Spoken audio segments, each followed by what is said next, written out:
Elizabeth leaves Westminster. The Queen is crowned, symbol of hope. Queen Elizabeth rides forth. Another extraordinary chapter has been written.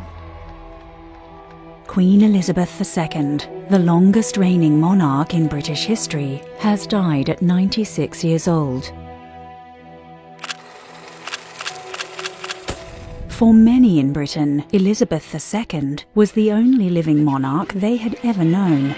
I declare before you all that my whole life, whether it be long or short, shall be devoted to your service and to the service of our great imperial family to which we all belong.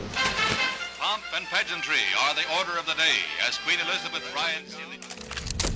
During her reign, the Queen helped delicately modernise the monarchy to fit contemporary culture.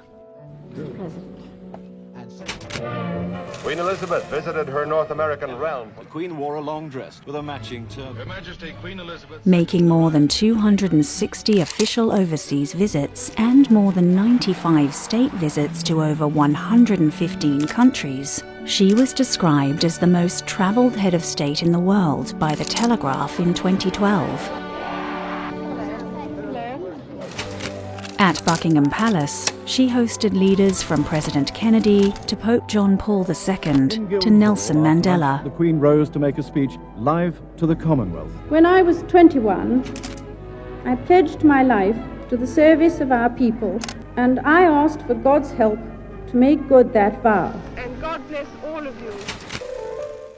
Born in 1926 to the Duke and Duchess of York, later King George VI and Queen Elizabeth, she was thrust in direct line to the throne when her uncle Edward VIII abdicated and her father inherited the throne.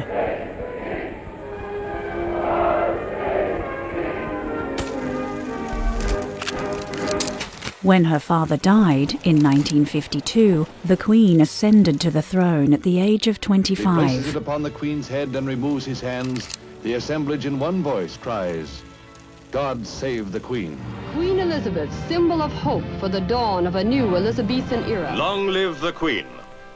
By then, she was married to Prince Philip, Duke of Edinburgh, who gave up his naval career to serve the Queen and nation.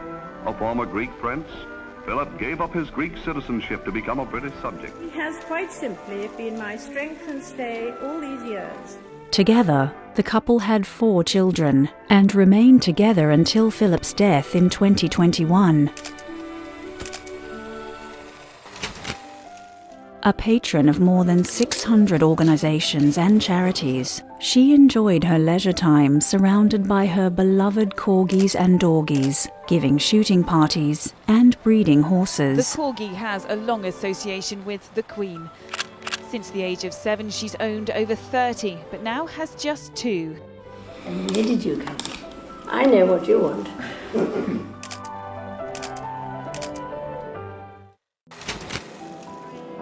She is survived by her 4 children, 8 grandchildren, and 12 great-grandchildren. I'm incredibly lucky to have my grandmother in my life. She's a remarkably energetic and dedicated guiding force for her family. George and Charlotte too will discover how lucky they are to have such a wonderful great-grandmother, a role model for the rest of their lives. We none of us will live forever. But we are doing this not for ourselves, but for our children and our children's children, and those who will follow in their footsteps.